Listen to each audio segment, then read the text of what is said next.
Hello everyone, my name is Daniel. I'm a medical psychologist and founder and director of Trust Mental Health Care in Tale. But today I am in Kijabe Hospital. I'm also working here, and I am happy to be part of this conversation once again because I was in other conversation. I'm really happy to be part of this.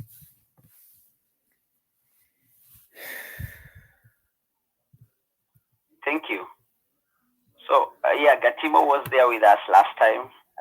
Very good insight, as well as Madam Judith, who has also introduced herself previously. So, earlier on, I had mentioned that today our topics of discussion are going to be centered on technology.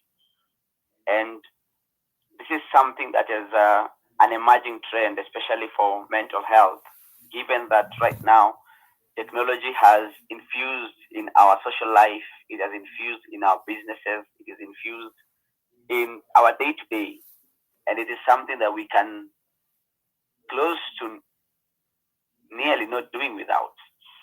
So, one major trend, maybe just to throw you to the deep end there, Judith, is on social media, because there's this question of how to manage social media, how to manage your mental health, and the influence of social media towards that. Right now we have things like WhatsApp, we have Facebook, we have Telegram. You're receiving a lot of messages, you're receiving a lot of content you're consuming in terms of TikTok, Instagram, so much information on social media that we are all open to, exposed to. So maybe, Judith, how can we manage the influence of social media on our mental health?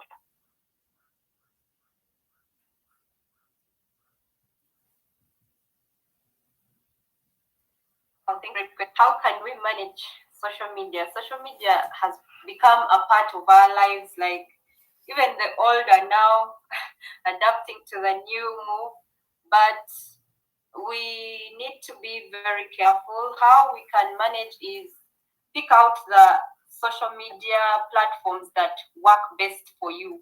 For example, I am at liberty to have accounts on all social media platforms like TikTok, Facebook, name them all, WhatsApp, LinkedIn, but I just chose a few that I can handle.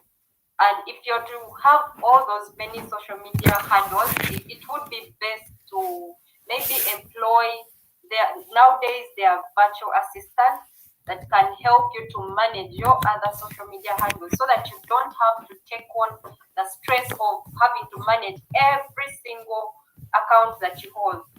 So that is very helpful. But for my sake, I mainly concentrate on LinkedIn, Instagram, and YouTube. I just go to search and watch a few videos that are inspirational, and also like set out time for when to be on social media, because if you do not have a designated time for being on social media, you will entirely be on social media almost every time. Even time for sleeping, you'll be on social media, time for work, and you'll find that it will put you in a position where you are losing track of time and track of your tasks that you're supposed to perform daily, which then makes you have an anxiety kind of panic attack when you have to finish your work on time and you've been scrolling through your phone. Now it is time to submit the report, but you have not done anything in regards to the report. So designating time for social media and having assistants, the virtual assistants, to help you on handling the other social medias that you may find very tasking is a very good way to manage social media. Thank you, Bills. Over to you, Bills. True. Thank you so much. And you've actually brought up a different box here in terms of time management. Really, how this affects all of us. I'm sure, because I am how can I say, I'm a culprit of that. You find how much social media has really kept us in a way that we don't have proper time management. Yeah, you will spend so much time on this device, or you will even forget to do the important tasks of the day or the important tasks in your life because of these social media platforms. And this actually also goes ahead in terms of affecting you, just as you have mentioned. So yeah, I think exactly. Maybe that is something else. Maybe if you can shed more light on that, time management. Wow, time management is key in almost all aspects of our lives. You realize that we live our lives in seasons. You start by being born, you crawl, you walk, you run, and life continues happening. So it's very important to be very, very cognizant of time management because everything revolves around time.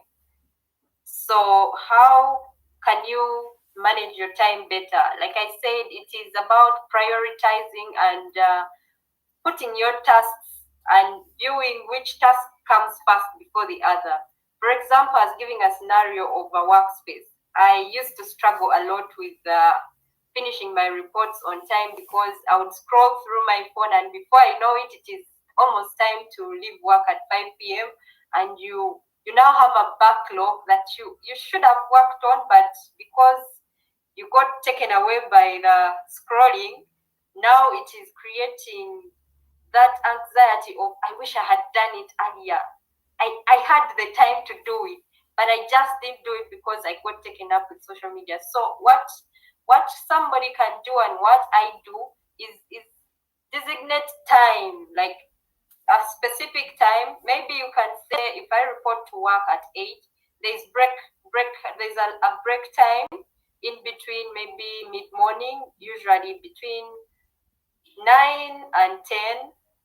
Usually it's about 30 minutes or 40 minutes, depending on where you're working, 1 hour. So use that time if you are working to get the updates on social media, whatever you want to do on social media, so that when you get to your desk, it is now work, not social media.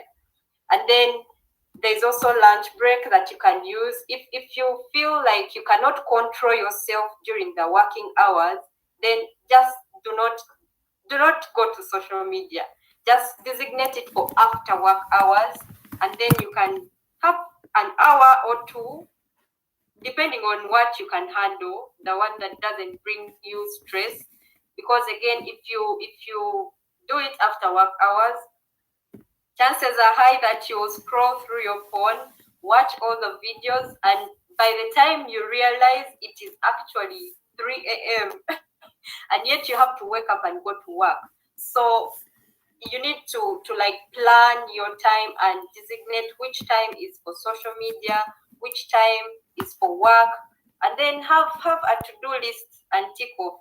That to-do list will guide you. If it doesn't work out today, go and review that list, pick off the things that didn't really work for you, or probably took much more of your time, and tick off the ones that need much of your time. Then the following day, maybe shift the list to the most important things that you have to do for that day, and keep editing and reviewing. And before you know it, you will have a standard task list to follow that will be guiding you each and every single day. And you find that you will save so much time for yourself and for doing other more important things. Thank you. Thank you so much. Thank you so much for the input there. Now, I just like to maybe shift the dimension or shift the goalpost towards Gatimu here. And maybe Gatimu, we have had, or Judith has given us that side of the impact of social media, right? And now maybe if you can touch on the positive side of that influence, because right here in this space, this is a social media platform that has given us this opportunity to meet here and to discuss this. So could you also say that there is a positive influence that social media is bringing to mental health? Yeah, thank you so much for that opportunity. I think I've shifted Kidogo from the room because in Kijabe I've realized there's network problem, a lot of network problem. We've seen that. Yes,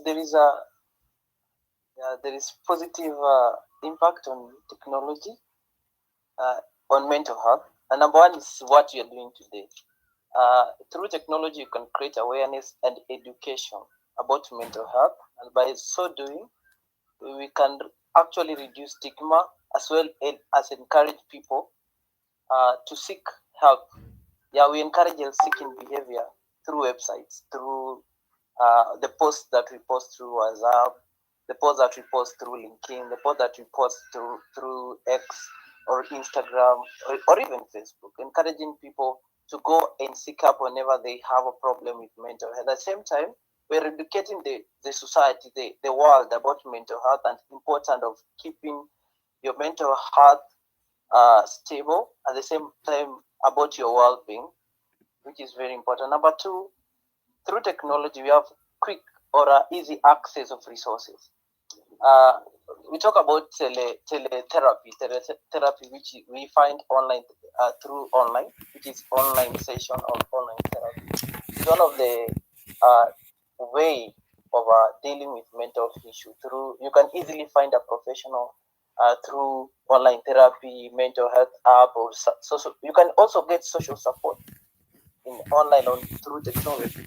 At the same time, we get self-management tools online through Google. You can get henceforth you can track your mood, you can track your anxiety level, or even general or overall well-being of a person through technology. So technology, yes, it has a negative aspect of mental health, but at the same time, it has a positive, which you can really embrace and encourage community on the positive side towards technology.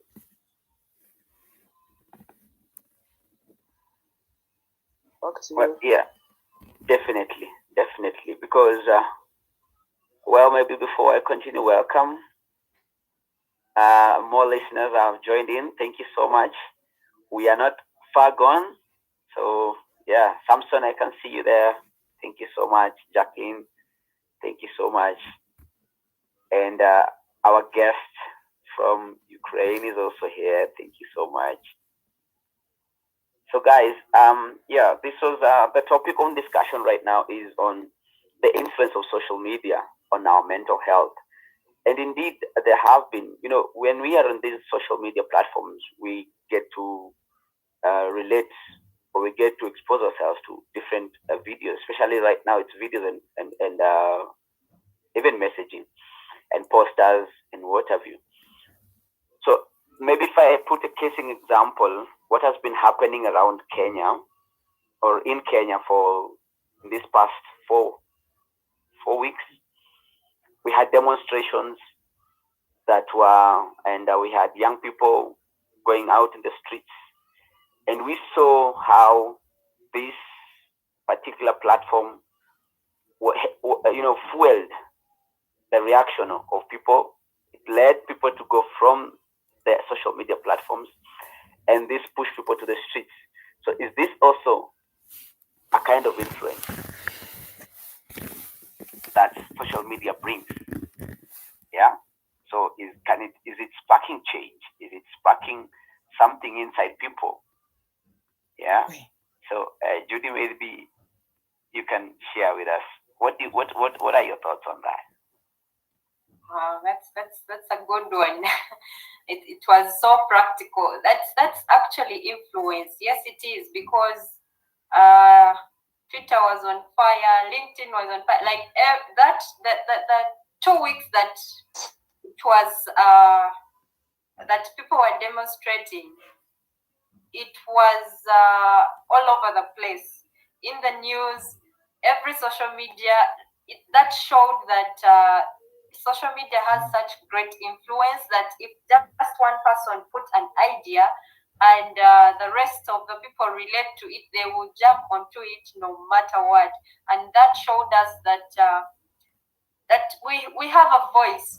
We have a voice, and that voice can be heard if we work together as a team.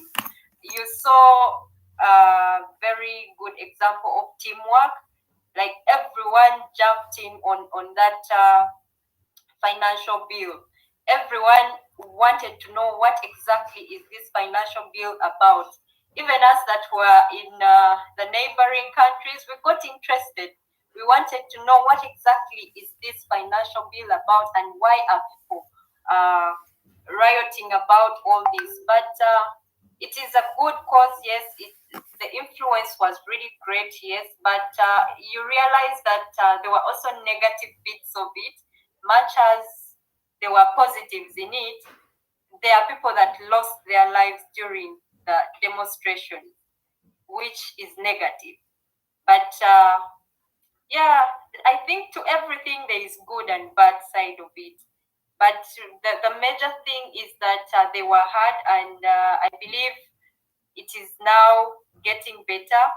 The environment there is getting better, I hope, because at least lately people are calmer. They were so aggressive. You could really see the anger raging in somebody's posts, in the videos. So yes, social media is of great influence when it comes to such delicate topics and matters. Thank you, Bill.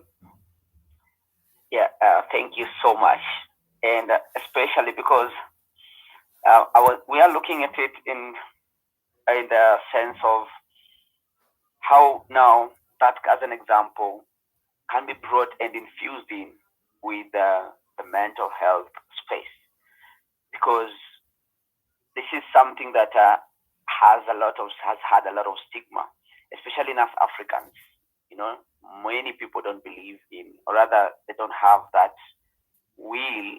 Let's call it will, but there's just that stigma of how will people look at me? You know, if I seek help in therapy, how will people look at me if I go and speak about whatever I'm going through? All right, out there. So yes, and that is where we are in terms of with the aspect of social media. So these are tools that we can continue using, you know, to help us in really opening up their mental health space. Maybe Olga can take this up. Maybe, and Olga, please, you can introduce yourself to our listeners. If you can hear me, you're very much welcome.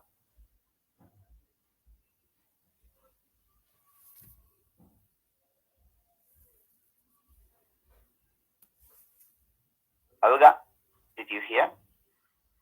Yes, I hear. You hear me? It's okay. What's about stigma? I think it's, I believe it's very big problem. I'm from Ukraine. I'm born in Ukrainian, but now I live in Czech Republic. It's problem in Ukrainian. It's problem in Czech Republic. In Ukrainian, people say people who ill, for example, cancer. They say, "Oh, you're strong. You very well. It's okay." But when people ill depressions, say, "Oh, you're weak. Oh, wake up, do something." I think it's people haven't enough education about mental health problem, and we people who helps people, another who helps another people who work with mental health problem. We need learn people that actions, depressions, it's ill too, and mental health is health. It's okay. It's okay. Says about your mental health problem, and at first step, for my opinions, it's education.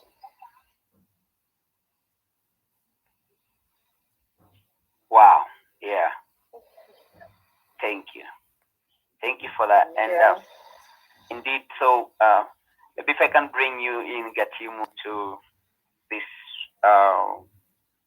follow-up, that can we use the social media platform as an education tool for mental health?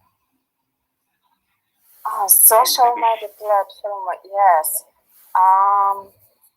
I use only LinkedIn, but Instagram. People in Europe use Instagram, and we can post it more information, more free information for people from Instagram, from Facebook. We can some webinars, free webinars, for people from separate from work, for example. Maybe we can do from social media support group when people who suffering from something mental health problem, mental health, who have mental illness, suffering groups. I believe it's a good idea. People can speak about his problem, and other people knew that they're not alone. More people on the world suffering from, for example, depression.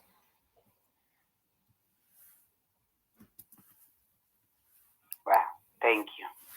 Thank you for that, Olga. Yes, Gatimo, you have something else to add on that, Gatimo? I think, as she has said, it's true. You can use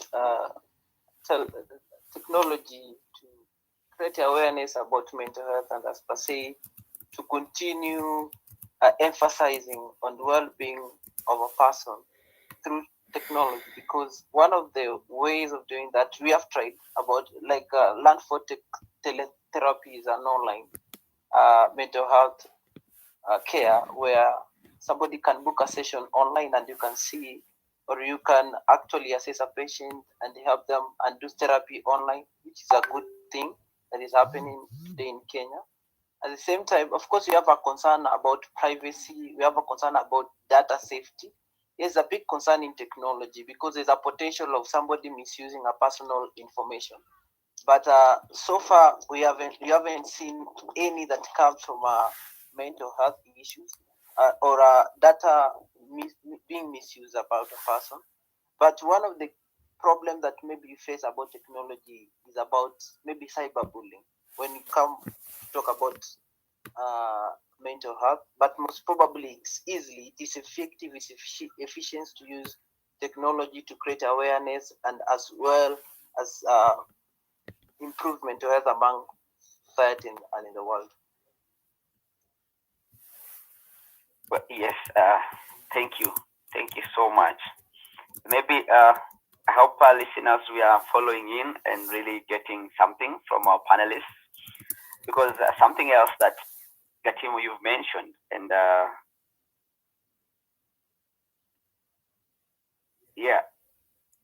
maybe I'd like to just pick up from that and go right to you, Judith. Maybe ask. Gatimo's mentioned something about cyberbullying, and away from even the cyberspace, there is still bullying, and this bullying is what we are calling stigma, maybe per se, in mental health. So, how important? How can we really go ahead and encourage our listeners and everybody out there that these support systems, these relationships are important to have, be it in the social media space or be it in the physical space, that the importance of the support system for you to be able to get stability in the mental health space? Thank you so much, Bill, for that question. Support systems are the new way to go, because you realize that when you're walking a journey alone, it gets lonely along the way. You you do not have opinions, different opinions, but rather your own. So if your thoughts are all negative, chances are high that your outcomes will be negative because you don't have any other source to draw from another opinion. So social media really helps with creating these support systems. You realize these days people create WhatsApp groups, there are support communities where people who are going through a similar experience can come together and share their experiences, share their successes and their stories and be able to inspire other people. Actually, we have recently come up with a physical event meetup which is directed to creating a support community, especially for couples that are going through infertility and delayed conception. So the same can still be done for people who are going through mental illnesses, people who are going through depression, people who are just broken from relationships. There's so much that is going on that can just put off someone. And when someone decides to walk alone, they'll go on social media to get help and probably even mention what their problem is. And human beings will remain human beings. There will be those that will sympathize with you, but the majority will bash you for it. And I'm so grateful for this platform because now we are creating awareness. Probably a person from this event, when they come across a certain uh, message from someone on LinkedIn, on WhatsApp, Facebook, that is communicating what their frustration is, they will extend grace to the person because they now understand what mental health is all about. So yes, it's important to have these communities, but also recognize that much as we have these communities, in those communities still there are people who may not actually understand what the community is all about. They may be there just to see, is this thing working? Like, is this an authentic group? Like, if I shared my story, won't they share it out with someone else? So, like Gatimo had said, that we need to be cognizant of people's privacy, of understanding that this information is really crucial. But then again, you cannot keep putting out somebody's of personal stories because you probably want to get more likes or more following. We need to be very, very careful when dealing with information. Yes, thank you so much. People who are going through a similar. All right, thank you so much. Maybe Velin, you can pick it up from there, some comments, and also welcome the views of our listeners on this. Still on the influence of social media and the importance of support system and relationships. Yeah. Thank you guys for and welcome to this session today. Sorry, there's been a bit of hitch up, so I was trying to make sure if we can't have a video version of YouTube and LinkedIn, we can still have an audio to that. And yes, welcome. We are so glad to have you on board. And sorry for those who logged in earlier, you had to bear with us as we try to manage. And today we are welcoming questions. Anyone with a question can write them down on the chat. And then the second thing, I just wanted a brief view on the panelist individual thought on what does the future hold for mental health awareness and treatments. So I'll give opportunity to Olga to go first, then we can have a view from Gatimo, and then we can have a view from Judy. In that protocol, I think we'll be in good order, and then the next thing after that, we can have questions from the audience or any compliments, any inputs, so that we make it more interactive. And yeah. So Olga, can you kindly give us your thoughts on what the future holds for mental health awareness and treatments?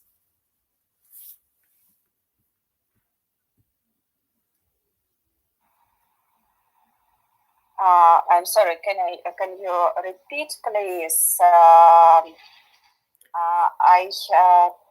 can propose some decisions or what? The question is, Mm-hmm. what do you think what do you think the future holds for mental health awareness and treatments? Hmm. Ah, future health. Um, mhm. um, We can give you time to think. Can you take some time to think about that? Then, Gatimo, you can go ahead. okay. Okay. So I have a few minutes thinking about it. Kindly, I need. kindly. Yes.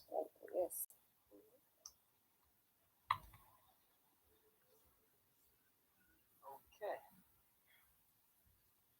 Thank you so much, Lily.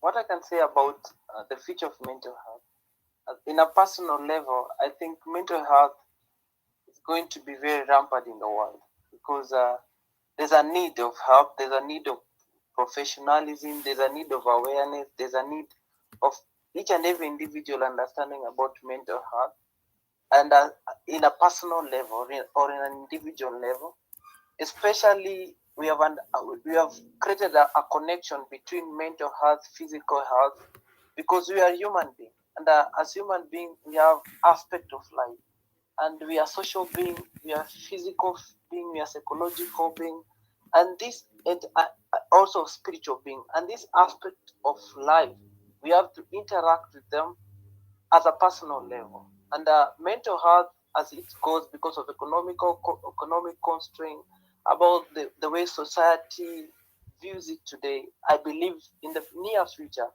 the aspect and the view of mental health will change.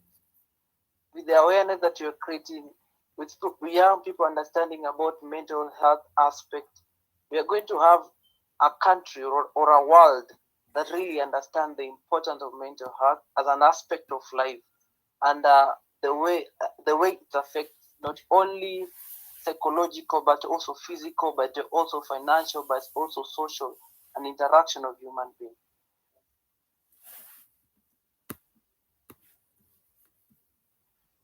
No? Thank you for the input. I think I can also give one aspect to that. I think, in the future, there are so many things that are going to take place. And right now, we have a platform for teletherapy and online counseling, which is also going to enhance in the near future, because right now people are working in different spaces, and we also have people who are working from home.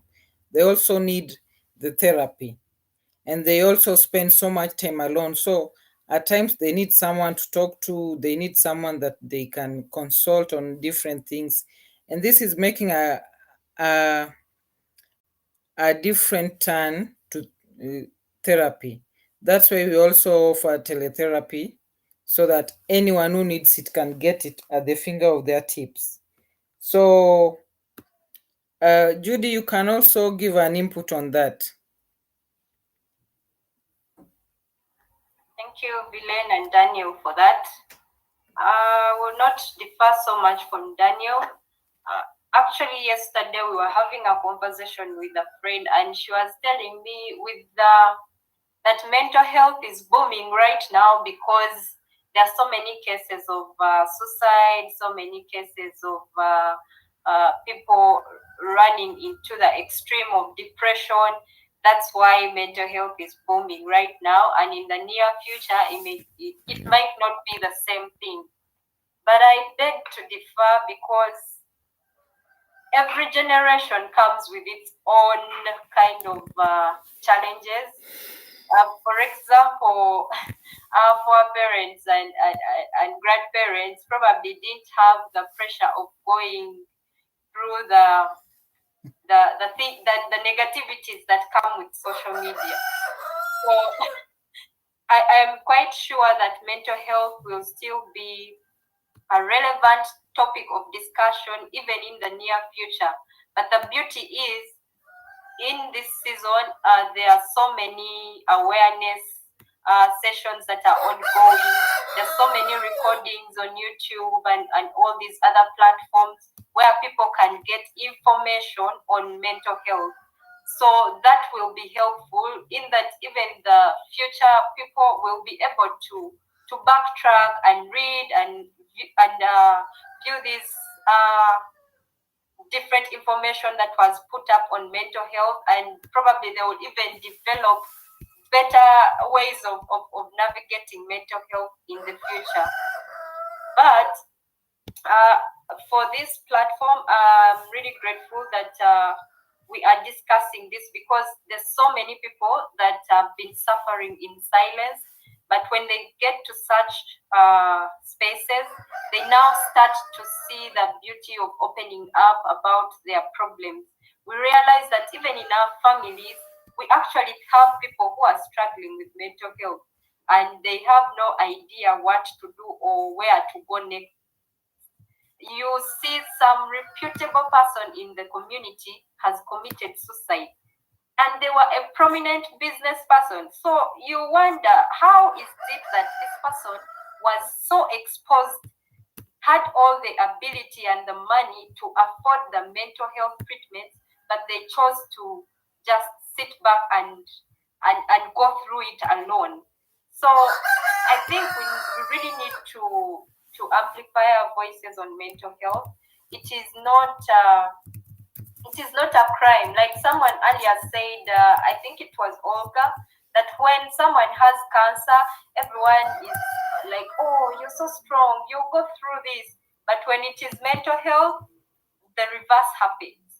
So it's upon us to start appreciating the beauty of creating mental health awareness so that the future then enjoys the benefit of understanding what mental health is and what triggers them and how better they can live their lives physically, emotionally, spiritually, to be able to live a fulfilling life.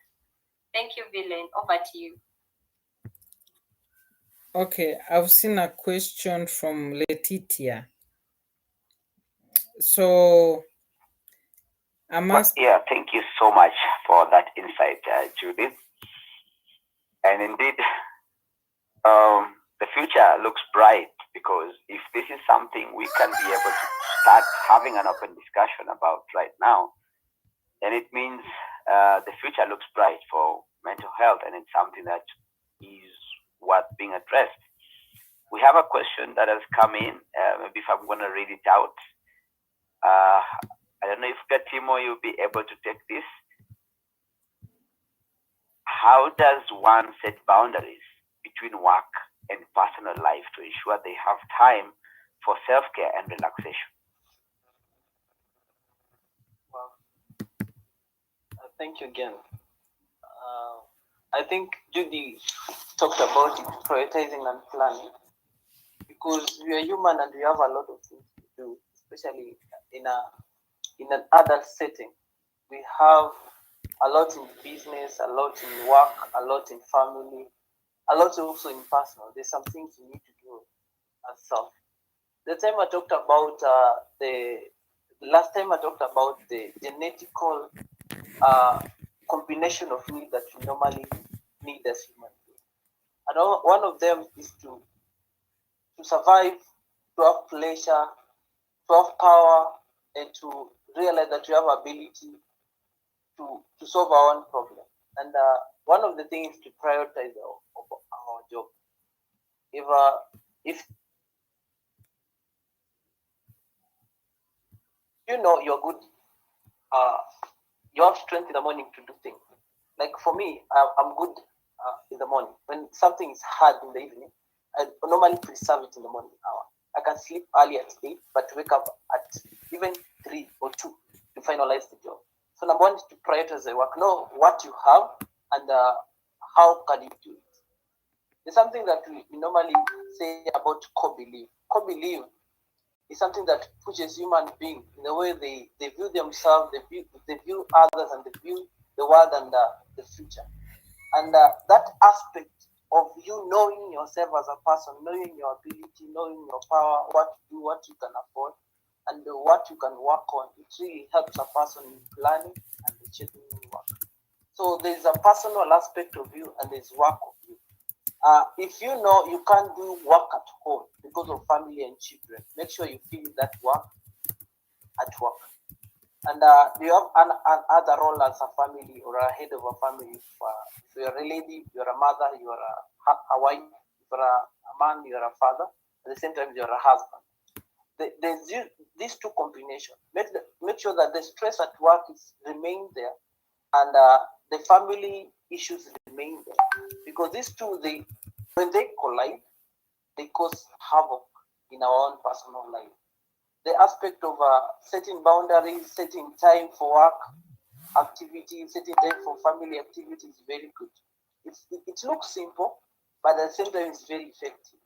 Prioritizing your work, planning your work, setting each and every time for each and every activity is very important, because you don't end up spending a lot of time in one activity, but at the same time, you spend enough time in one activity and enough time in another. Because most of us, especially those who do business, they end up spending a lot of time in business and neglecting their family. Most of the time, maybe you find a person, if he travels so far to do a business, he may end up not having any time to come back to the family, or he has little to spend time with them. So the aspect of prioritizing, plan, no important thing to do at work and important thing to do in your family. No important thing to do, or imagine things. Imagine things to do. That's something that you can't avoid. That's something that you can't miss. You prioritize, you plan, you set time, and you create boundaries. There is work and there is you as a person.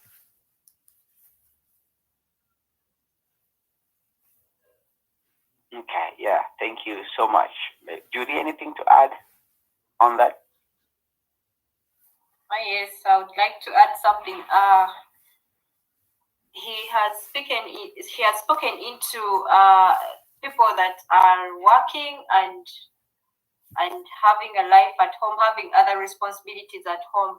What happens to the person who is fully working at home, but then again has the other responsibilities, the other family responsibilities? For example, mothering your children, doing all those other chores that are in between there. So I really had a hard time when I transitioned from a 5 a.m. job. I mean, from an 8 a.m. job to now doing working from home fully. It was tough. I actually realized that it has a way it takes a mental toll on you, because you have been used to a routine of I wake up in the morning, work till 5 p.m., get back home, do this. So now that whole routine has been shattered. You just have to create a new routine that works best for you. And you would realize that most of the time when you're working, especially when you don't have a workspace. I started out working on my bed, and then I realized I was getting backache, I was getting headaches, and then a time would come and I would be like, why don't I just take a rest? And then you lose track of time. By the time you wake up, you've lost some good time already. So I had to take some actions to make sure that I focus and have a proper routine and prioritize what I will do at what time and when. So I had to buy a simple desk for me to sit upright, so that I then don't have to lean on the bed and get these other complications along. So it really helps to understand where you're at and what you want and why you are doing what you're doing. So it gives you a clear picture. Then you set out your tasks, like we had said about planning. You set out your task and prioritize which one am I going to do today and for how long. Now I have time when I sit to do my classes, when I sit to do my sessions, and then I have time for my baby as well.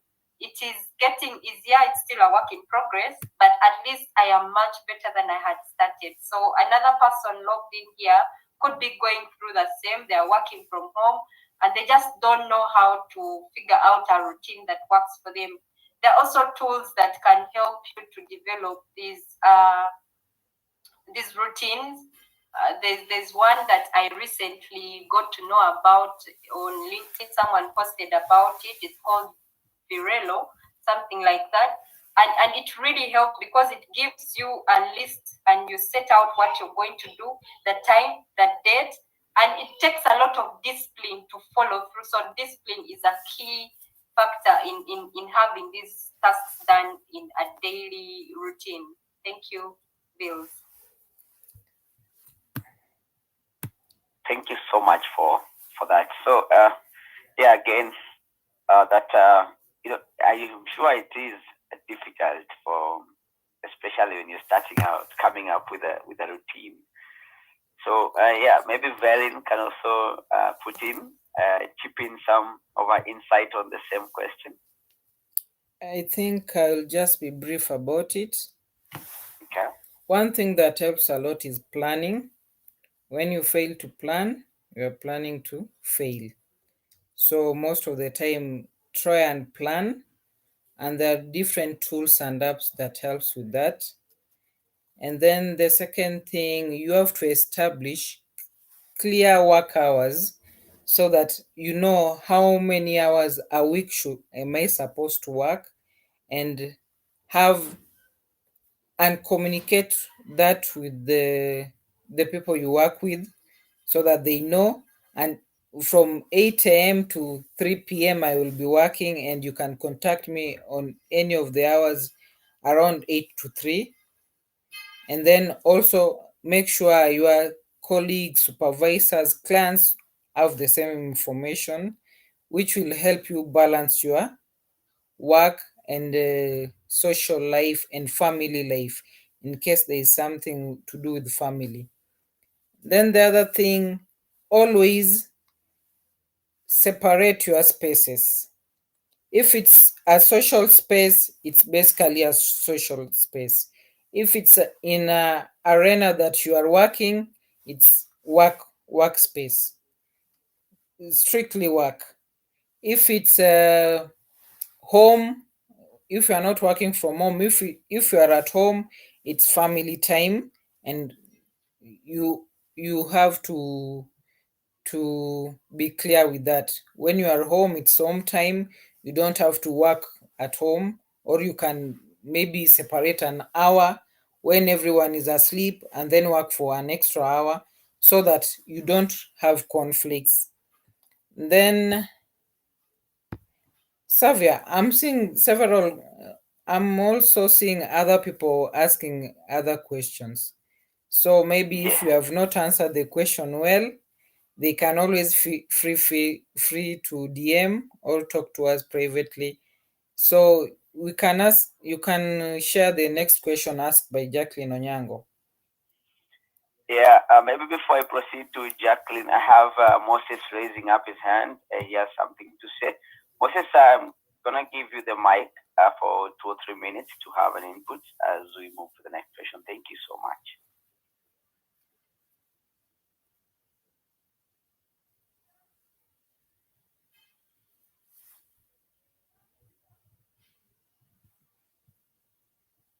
Moses?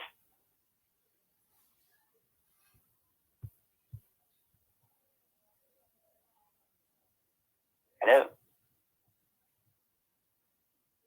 All right.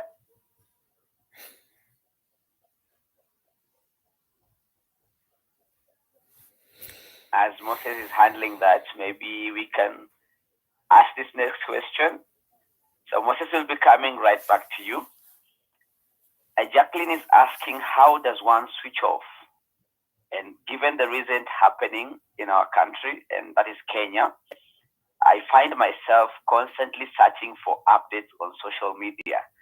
Remember, Judith, I had raised this as we were beginning the discussion on the influence of social media. So, yes, maybe I can throw it back to you again to speak up on that. How do we switch off? Thank you, Vils. It's really hard to switch off completely because even when you switch off from WhatsApp and LinkedIn and Twitter and all those other platforms, you still sit on your screen in the sitting room and still get the updates. So it's really hard to switch off completely unless if you are really very intentional about it and you're like, let me give myself space to just breathe and be out of this kind of situation of searching for updates every now and then. You then have to even quit watching news because it is also another platform that will bring in the information. So recently I saw someone make a post of a similar thing.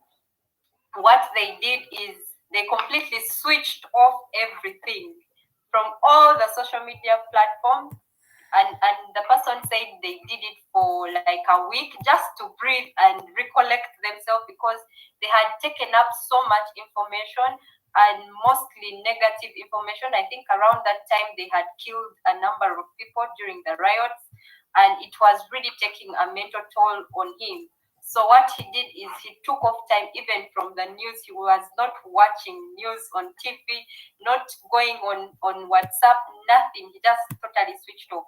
But then again, he said, even if you go off all those social media platforms, a friend will call you. A friend will call you and still give you the updates. So what then do you do? I think it's just being intentional and creating time for yourself to just freeze and breathe and take in the moment of relaxation. It's hard, but it can be done if you choose to do it. It can be done. Thank you. All right, thank you so much. Olga, can you have something to say? And then I come back to you, Dr. Gatimo. I think could help is people not forget for this basis resources. It's help it switch off of social media. For example, practical resources. It's eat delicious, eat beautiful food. It's for example physical research. It's walking, skating. Interpersonal, it's conversation with friends, for example, relationship, friendship, and spiritual resources. It's maybe some meditation or breathe, as say earlier. I think it's helpful. It's maybe help. Thank you. Thank you so much for that. Yeah, I think those are some of the activities that we can do. So listeners, yeah, we are really enjoying all this input from our panelists. Gatimo, as you can wrap it up on that so that we can move to the next question. Yeah, I think Olga, I've already shared what I want to share, but I can add something, especially when you say that in engaging in interpersonal activity.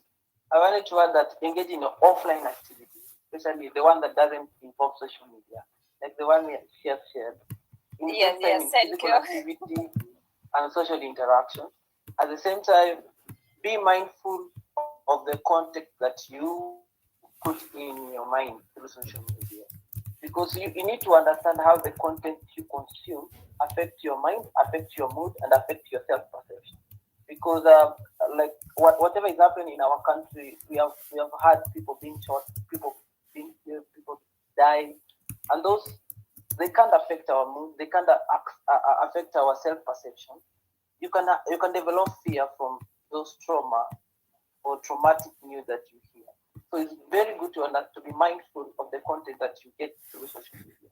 And then the other thing, set time limit to use your phone, because it's one of the things that you prevent excessive use of that phone or social media. So to promote a healthy behavior. And another one that I think Judy talked about is about notification. You know, our phone brings some notification about news up with you in your phone. Turn off the notification. It's one of the things that can help you to avoid the constant interruption from the incoming news, incoming or notification that or anything that is developing in the internet. So apart from engaging in offline activity, apart from being mindful of the content that you take in, it's very good for you to set a clear boundary, like turning off the notification, not buying bundles that day. And then if somebody talks about something that is happening, try to change the topic. Something that you have ability to do that. Tell them, I don't want to hear about this. Give me time about it. Yeah, creating a boundary about the meeting. Yeah, wow. A very insightful thoughts there. Thank you so much for all that feedback. And I think it has really helped us, or I can say me, in knowing what to do next. Can Yeah, I especially. also give my personal view? All right, go I ahead, think Belly. personally, I go back to planning, and I in the recent past I've been learning how to plan effectively and execute.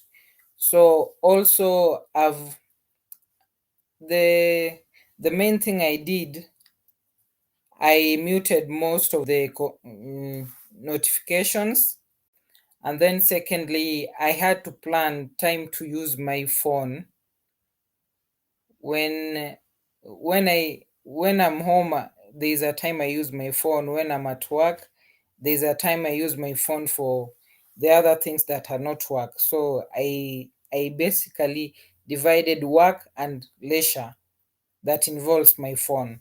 So like when I go to TikTok for just to scroll around and see videos, that's a leisure activity to me. It's not something that I have to do, but I've planned for it in advance so that I plan effectively and execute effectively.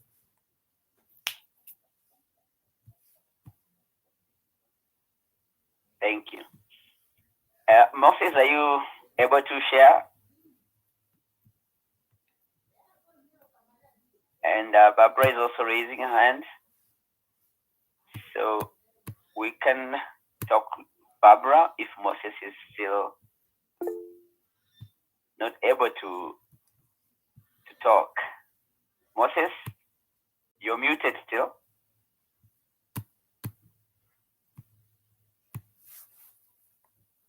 All right. Over to you, Barbara. And then Gatimo.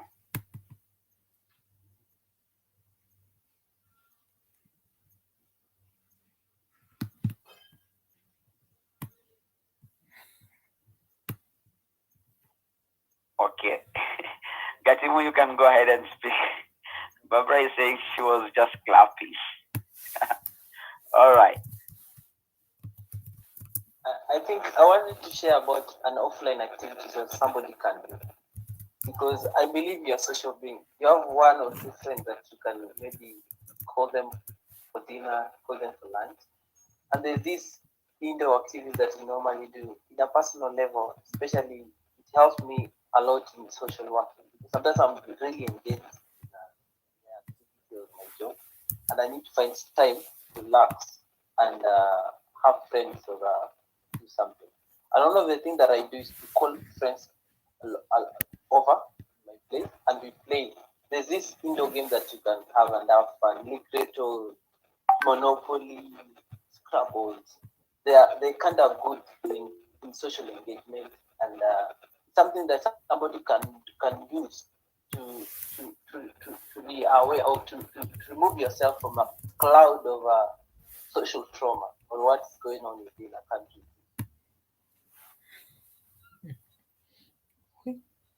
Wow, yeah, and indeed that is true.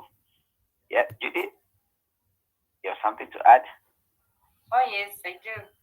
Daniel, thank you for that. Another activity could be reading a book. There's so many interesting books that can divert your whole attention to something that is off what is happening in the current situation. So reading also really helps a lot. Thank you. Yeah, thank you so much.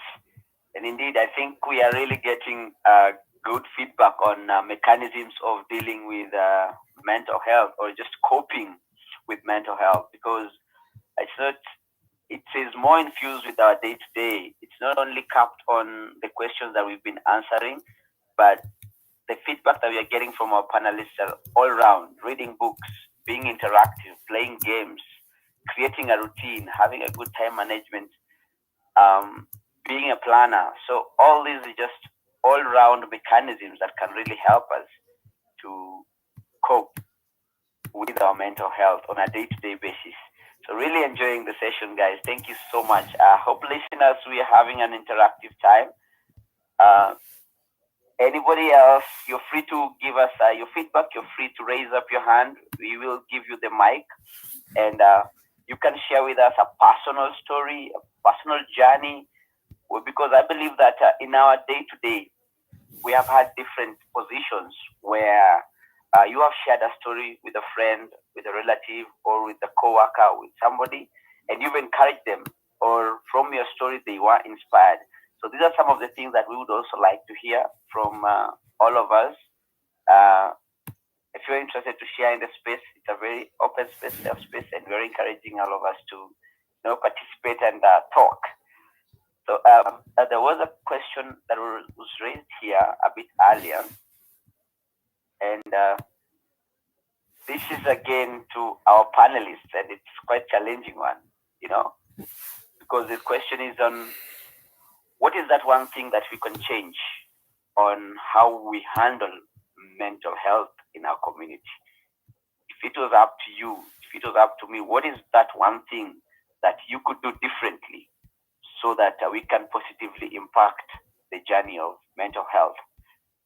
Yeah, so Olga, I don't know if you're ready, you can start us off, and Judy, Gatimu, in that order. Yes. At first, we can change yourself. I started with change myself. It was a good idea.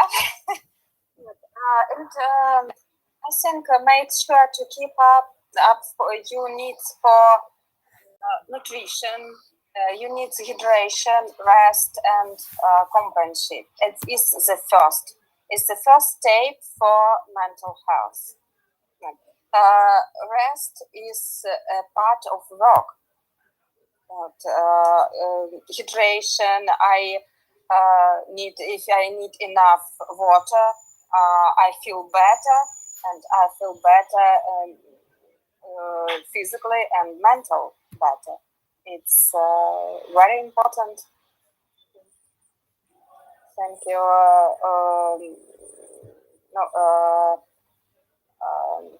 I repeat the basic needs. It's very important. It's first step. First step. Yeah. Thank you. Okay. Thank you so much for that, Olga. Judy, what's that one thing you can change to make the difference? I totally agree with Olga. It all starts with myself, yourself, before it goes out to other people. Like, if I change my perception on what mental health is, I actually have a personal story. I was going through a lot of emotions. They were so overwhelming, and I had to go for therapy. So that was an initiative that I took upon myself to get better in terms of my mental health. And that is where I derived the passion to talk about mental health and help other people to get better at it. Yes, so it all starts with myself, like Olga has said. I totally agree with her. Thank you. Thank you too. And Gatimo, your input. I think Olga and Judy, they're very right about it. But what I can add is about that, because I think one of the key things about giving the right information to the people about what is the prevalence or epidemiology of anxiety, epidemiology of depression in Kenya, because there's some condition really they have never been touched, even in Kenya, in terms of research, in terms of identification of the disorder, epidemiology. The reason we don't have the recent data about how many people are affected with such certain conditions. And for me, I love research.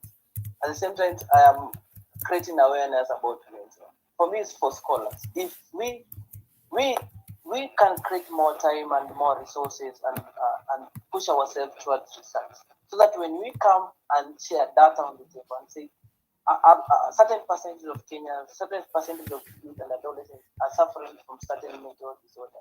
We don't have, we are not just creating data, or we don't use data from other countries, but we are using data from our own country. Kind of, we know what is going on in our country. We know what to do. We know the kind of medication or treatment that you can bring in our country. Like, we are clear. For me, it's the passion. What I like to change about mental health is for us, people who understand people who have already have information. They have papers, they have experience, they have academic knowledge, integrity, wisdom, insight about mental health, to spend more time and to have that like sure passion for what they're doing. When I come to share about anxiety, I know how many percentage in the society, in population, are affected, how many youth are affected, how many elders or adults are affected, how many children are affected. The clear data is very good for us. For me, I would like research to be embraced and people to spend more resources on research, and so that we can have a clear picture of what's going on in our country. Yes, we have created awareness and we are still going on with creating awareness, but now we want to know, is this awareness bringing forth some results? And the way of knowing that is by us doing the research and it's like educating more youth or more people about. All right.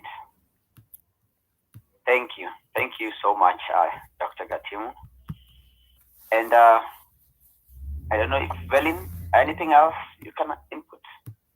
Yeah, I can talk about early intervention uh, in a way that we are not supposed to wait until it grows from stress to depression to mental health disorders. So, the moment you realize there is a pattern that is becoming familiar to your life, that is not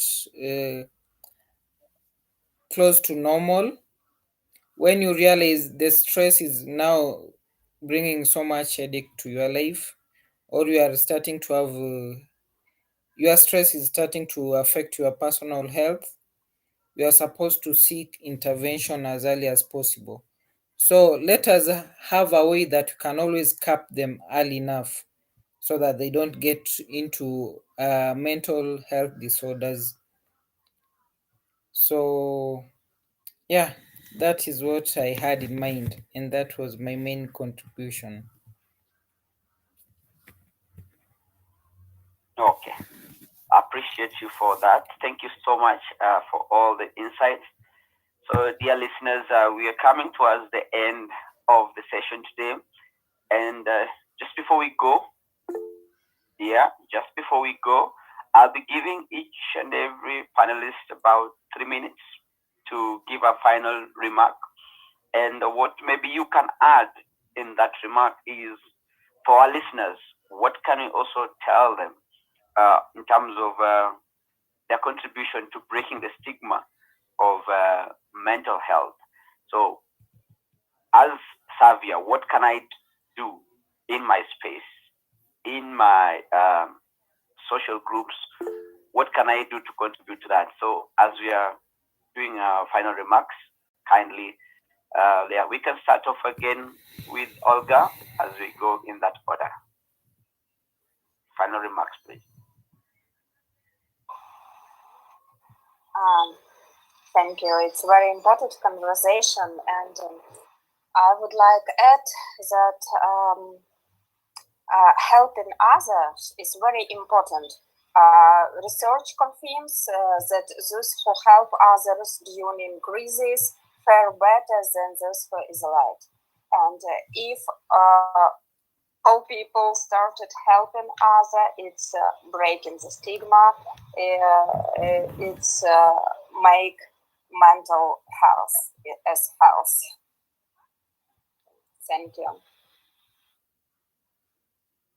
Thank you very much for that. Judith, final remarks.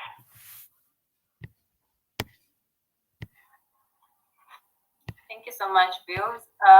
My final remark would be that after attending a session like this, go and practice what you have learned. Even if it's just that one thing that you picked out of this session, go and practice it, even if it is for yourself or for your neighbor, because many times we come to sessions like this, we learn a lot of things, we bullet points in our notebooks, and it just stays there. It never gets out of there.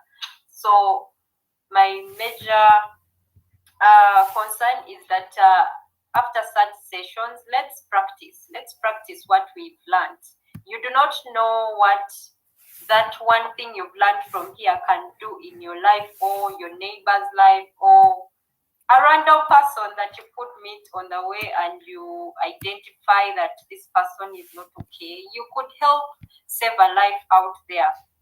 So that's my major thing I would like to leave with us here. Let's learn and practice. Wow, powerful stuff. Yes, Gatimo, final remarks. Thank you. First, I love the way Olga and Judy have said. They have really said an insight. And for me, you're a professional or you're not. Just provide us support, psychosocial support. Just being there, maybe you don't have financial help or you don't have that professional help, but just being there and holding a hand of a person when they are undergoing a mental breakdown is very important. Number two, that I would like to share is about engaging in mental health activities. One thing that have really helped me and I've learned a lot through there's a channel on YouTube that called Engaged Conversation, where people share their story. I don't know if any of us have heard about Engaged, where people share their life story, their experiences, what they have gone through in life, and how they overcome. And one of the stories that I've learned a lot is about Tony Dung. Tony Dung, that guy has a dyslexia. And when you hear his story, one of the things that comes out is resilience. And one thing that helps that guy is identifying the problem that he has. If you are undergoing a mental disturbance, number one, identify that you have a problem. The first, when you identify a problem, you're more likely to solve it more easier than any other thing. Know yourself. Know yourself. If I have a problem with sleep, if I have a problem with appetite, if I have a problem with social interaction, this means I'm not healthy. Yes, I'm not physically ill, but it shows something. It shows something. That a little change in me, change in behavior, change in thinking, actually reports something to me that there's something bad going on. And by me being aware about myself and creating change is very important.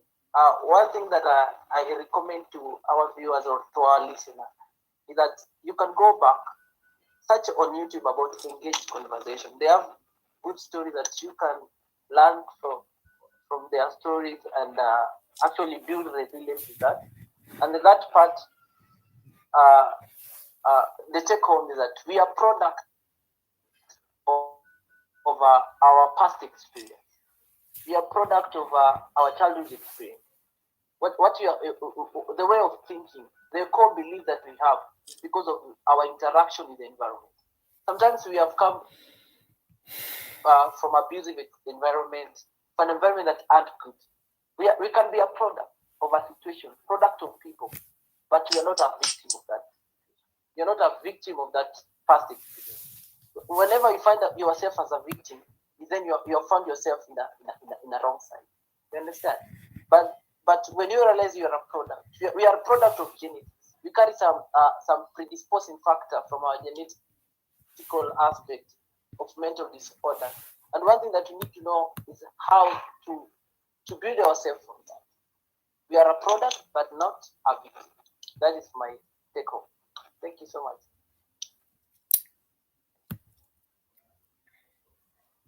Thank you so much for also that deep insight and sharing with us some tools that we can pick up from or continue with from here. Evelyn, last remarks? I would like to say educate yourself, communicate openly, and be supportive. When you educate yourself, you are able to help yourself and your neighbors and your relatives, your family. And when you communicate openly, you can cap things before they get into a stage where they're turning into hazardous situations. And when you are supportive, you also give a safe space and you avoid judgment. I think that's all I had to say. Educate yourself, communicate openly, and be supportive. Thank you. Thank you so much. And we also have another comment in from Barbara. She's saying you should be intentional about your mental health. One can take care of you. No one can take care of you but you. As we have also had it being reiterated here that it's all about, it starts with you first. It has to start with you, then it goes out to the people around you. Guys, this has been very, very interactive and educative. I've learned so much. We're really looking forward to the next session with you attending, and you can invite your friend. On the chat boxes here, we have left our LinkedIn handles where you can get the name of these books that Judith has said that you can read, and many, many other points or bulletins for you to engage and read and educate yourself and learn more about mental health. Because, well, as we have said that it starts with you, maybe if I can share real quick, wrapping up, is there was this time we were in a group of friends and I shared my story. And I was sharing how at some point life was hard for me personally. And, financially, economically, socially. So we had such a conversation. And in the end, by the time I was done, one of the persons that was in this group came over and said, "You mean I'm not the only one who has been passing through this? And if I can see you here, then it means that really you have, I will also go through it." I mean, it gave him hope. Yeah, it gave him hope that indeed I can go, or I can win, or I can endure and persevere and still come through on top. So yeah, we can share. We can share. You never know. You never know the story that you have, whatever it may be. If you share it with someone else, don't think of it as you failing, or don't think of it as you being less of a person, but you never know, there's someone around there that is going to pick something and you will be able to change their lives. And indeed, right now, that friend is somewhere also continuing to fight the good fight. He is, I can say, better, but we are in touch and we keep speaking to each other uh, from time to time if there's something that he or she or he has going through. So you never know. Have that connection and share. When we are in such spaces, we can share, and that story will be impactful to one or two individuals. So thank you so much, listeners. I'm looking forward to the next session. Velin is gonna keep us posted, and we will have another interactive session. Our panelists, we salute you, and we appreciate you for your time. We appreciate you for all the input you've given us. I think not only me, but most of us have things to say from here, things to learn from here today. Yeah. So just to hand it over back to Velin to wrap it up for us. Thank you so much. It's been a good session today, but with a lot of hiccups. I think I was a bit afraid today because so many things were not working, but still we did it. We gave out our best, and it's always a pleasure having you people to talk and to listen and to contribute. I'm seeing Lynette, oh, Lenny is raising her hand. So I'm not sure if she has something to say. So Savia, you can let her speak. Oh yes, please, Lenny, go ahead. You have the mic. Welcome to the room.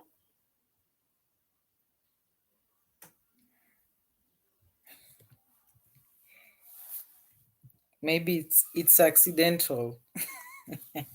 So yeah, guys, I'm very grateful for today's session. With the hiccups, we have managed to do our today's session, and the YouTube live is a bit crazy because it started with so much happening. But I thank you people for having us. Thank you for listening to us. Thank you for creating time to talk to us. And I think next week, Thursday, we won't be here because we will be preparing for the other Thursday so that we make everything well in sync. But we are grateful. And as we learn more, as we share more, may the Almighty keep you. May the Almighty sustain you till we meet again. Thank you. You are